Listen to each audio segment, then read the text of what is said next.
Salam sejahtera Malaysia, selamat pagi, selamat berhujung minggu kepada seluruh rakyat Malaysia. Pastinya pilihan raya negeri Johor akan menjadi satu medan pertembungan dan juga satu medan untuk kita melihat siapakah sebenarnya yang akan menang. Sama ada yang lahir di Johor ataupun yang presidennya lahir di Johor. UMNO lahir di Johor. Tetapi presiden bersatu pula adalah daripada Johor. Jadi kita akan melihat pertembungan kedua-dua parti, PPBM dan UMNO. Okey, pada masa yang sama, perang psikologi di antara Najib, Razak, Zahid, Anwar Ibrahim dan pastinya Tan Sri Muhyiddin Yassin semakin membara, semakin panas, semakin menjadi-jadi. Dan perang psikologi pastinya yang berlaku adalah ungkit-mengungkit, adalah dedah-mendedah dan sebagainya. Baru-baru ini satu pendedahan yang amat mengejutkan seluruh Malaysia baru saja diterima adalah satu pendedahan yang saya pun hampir pengsan nak terkejut. Apa tidaknya? Tan Sri Muhyiddin Yassin telah mendedahkan ada beberapa perkara yang telah dilakukan oleh Datuk Seri Najib Tun Razak ketika beliau masih menjadi Perdana Menteri Malaysia. Dan semua itu menunjukkan apa? Menunjukkan bahawa Datuk Seri Najib Tun Razak memang ada melakukan sesuatu di mata Tan Sri Muhyiddin Yassin yang tak betul. Antara pendedahan yang telah dibuat oleh oleh Tan Sri Muhyiddin Yassin, oleh Tan Sri Muhyiddin Yassin adalah beliau telah membuat ulasan tentang 42 juta ringgit Malaysia duit SRC International Sdn Bhd yang Najib dah kena penjara 12 tahun tu. Dah kena penjara 12 tahun tu dan kena denda pula 210 juta ringgit tu. Datuk Seri Tan Sri Muhyiddin Yassin beliau kata, ialah memang corporate social responsibility, CSR, tapi sedekahnya kepada siapa? Sedekah kepada diri sendiri, kata Tan Sri Muhyiddin Yassin. Dan pada masa yang sama, Tan Sri Muhyiddin Yassin dedahkan ada 8 perkara. Ada 8, sekurang-kurangnya ada 5 atau 6 yang Tan Sri Muhyiddin Yassin dedahkan salah guna kuasa, penyelewengan, makan sendiri duit SRC International oleh Datuk Seri Najib Tun Razak. Yang pertama, tuan-tuan dan puan-puan, sebanyak hampir 500,000 iaitu exactly 449,586,95 sen untuk bayar kad kredit Visa Platinum Najib Razak. Wow, banyak tu. Aku rasa EPF aku kalau sampai mati tak sampai pun 400,000. Aku rasa kalau lepas pencen moratorium tak sampai pun 400,000. Wih, banyak nih. Bayangkan berapa banyak. Kebanyakan rakyat di Malaysia sampai mati kumpul duit pun tak sampai 400,000. Termasuk EPF, moratorium, pencen tak sampai 400,000. Datuk Seri Najib Tun Razak hanya sekali bayar Visa Platinum 449,000. Menang tak menang, hebat. Okey, kedua tuan-tuan dan puan-puan, menurut Tan Sri Muhyiddin Yassin, satu lagi yang telah dilakukan oleh Datuk Seri Najib Tun Razak adalah beliau telah membayar untuk kad kredit Mastercard Platinum Najib Razak sebanyak RM2,833,147 dan 21 sen. Aduh, aku pening kepala. Tak apalah. Buat baik dulu rambut. Apa tak pening kepala? 2.8 juta. Aku rasa kalau dengan kerja aku sekarang, dengan cara hidup aku sekarang, dengan kerja sekarang, 7 kali aku mati, bangun lagi, mati, bangun lagi, mati, bangun lagi, tak sampai pun 2.8 juta. Tak. Tapi Najib Razak hanya sekali bayar untuk Mastercard Platinum Najib, dia sekali bayar 2.8 juta. Hebat tak hebat? Menang. Okey. Jadi pendedahan-pendedahan yang begini ni pada pendapat saya adalah satu perang psikologi, tetapi ini bukan hanya satu kata-kata, dengar kata dan sebagainya. Tetapi ini sebenarnya telah didedahkan oleh Tan Sri Muhyiddin Yassin dengan bukti-bukti yang sahih.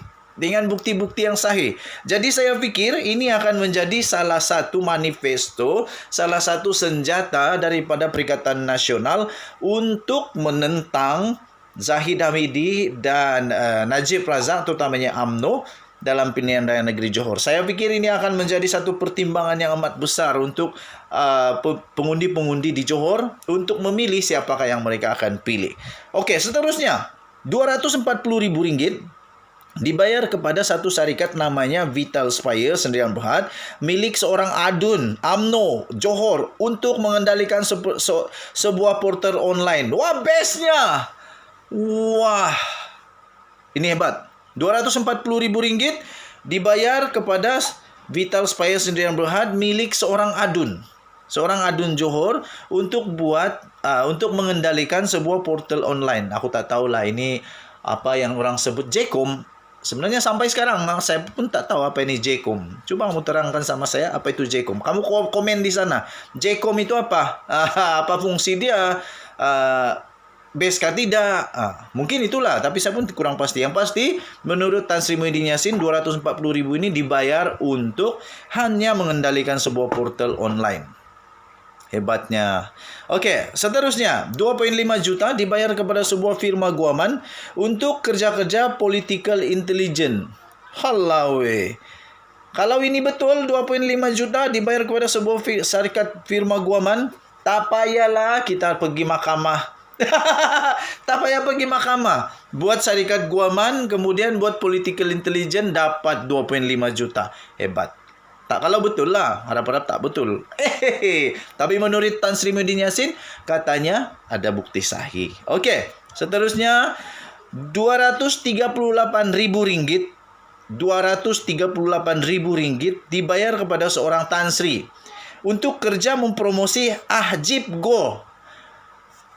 Coba kamu komen apa maksud Ahjib Go. Orang-orang yang masyarakat yang berbangsa Tionghoa, yang pandai Cina, coba ajar saya apa maksud Ahjib Go. AHJIBGOR. Apa itu RM238,000. Satu lagi, RM100,000 dibayar kepada seorang kontraktor untuk membina store. Ini lucu. Aduh, adik aku pun ketawa lucu. Apa tak lucu? RM100,000 untuk store. Store apa nih? Saya pernah buat store juga. Store saya besar juga. Store saya lebih kurang 20-30. 20-30, kosnya tak sampai pun RM20,000. Store tak sampai 20-30 RM30,000 tak sampai. Pun dah cukup bagus. Jadi kalau store RM100,000, aku tak tahu store ni store apa. Nak simpan apa tak tahu. Okey. Seterusnya, RM56,500 dibayar kepada sebuah syarikat plumbing. Sebuah syarikat plumbing untuk kerja pemasangan tangki air. Plumbing dengan tangki air RM56,500. Saya pun ada juga pengalaman buat plumbing dan tangki air di rumah sendiri. Saya rasa tak sampai pun RM10,000. Rumah saya okey jugalah, besar okey juga, tapi tak sampai RM10,000. Jadi tak tahu berapa besar rumah ni dengan RM56,500. Tapi okeylah, itu hak dia. Tapi kalau guna duit syarikat SRC International, itu bukan hak dia. Ya, hak dia untuk buat berapa besar rumah hang nak buat, hang buatlah. Tapi hak duit, duit siapa? Okey, yang terakhir, menurut Tan Sri Muhyiddin Yassin, katanya RM77,300 dibayar kepada seorang kontraktor untuk membaiki kediaman peribadinya di Pekan. Kebanyakan rakyat di Malaysia, rumahnya tak sampai RM70,000. Tapi untuk Najib Razak, hanya untuk membaiki kediamannya di Pekan, perlu RM77,300. Itu pun tak kisahlah. Hak tu hak dia. Dia nak buat apa, buatlah. Dia nak perbaik sampai 700 juta apa, tak kisahlah. Tapi yang orang kisah ialah kalau duit itu bukan duit dia. Jadi tuan-tuan dan puan-puan, menurut Datuk Seri Tan Sri Muhyiddin Yassin katanya puluhan juta ringgit lagi untuk lain-lain kegunaan peribadi dan politik. Ada satu ni yang Tan Sri Muhyiddin Yassin hantar ni dalam tulisan bahasa Inggeris, tapi saya baca dalam bahasa Malaysia lah. Okey. Dalam bahasa Malaysia katanya begini, Mahkamah Tinggi dan Mahkamah Rayuan mendapati Najib merampok syarikat SRC daripada KWAP, wang KWAP iaitu wang rakyat, wang orang pencen. Kesian. Kalau aku pencen nanti masih ada duit kah? Okey, tapi ada. Okey. So, terjemahan ini diambil daripada mahkamah. Terjemahannya, kata Hakim Yang Arif, oleh yang demikian kami bersetuju dengan Yang Arif, Hakim perbicaraan bahawa semua elemen penting penyalahgunaan harta yang diamanahkan oleh perayu iaitu Datuk Seri Najib Tun Razak telah dibuktikan. Bukti menunjukkan dengan jelas bahawa perayu bukan hanya, saya ulang lagi. Bukti menunjukkan dengan jelas bahawa perayu bukan hanya menyalahgunakan 42 juta ringgit Malaysia iaitu mauduk 3 dakwaan jenayah pecah amanah, tetapi juga telah memindahkan kepada kegunaan dirinya sendiri harta yang dia telah salah guna secara tidak jujur. 42 juta ringgit berlawanan dengan dakwaan perayu bahawa dia menggunakan untuk tujuan program tanggungjawab sosial korporat atau CSR syarikat. Telah sebenarnya digunakan untuk manfaat pribadinya dan untuk tujuan politiknya. Satu lagi yang terakhir, kata mahkamah, ini bukanlah sesuatu yang boleh dikatakan sebagai telah dilakukan demi kepentingan negara. Tiada kepentingan negara di sini, hanya keaiban negara. Memalukan sungguh. Okey, so berikan komen kamu. Apa komen kamu dengan pendedahan ini? Kamu rasa ini best ke tidak? Boleh jadi di pertimbangan untuk rakyat negeri Johor ke tidak untuk mengundi dan sebagainya? Kamu komen di sana. Terima kasih kerana bersama-sama dalam channel ini.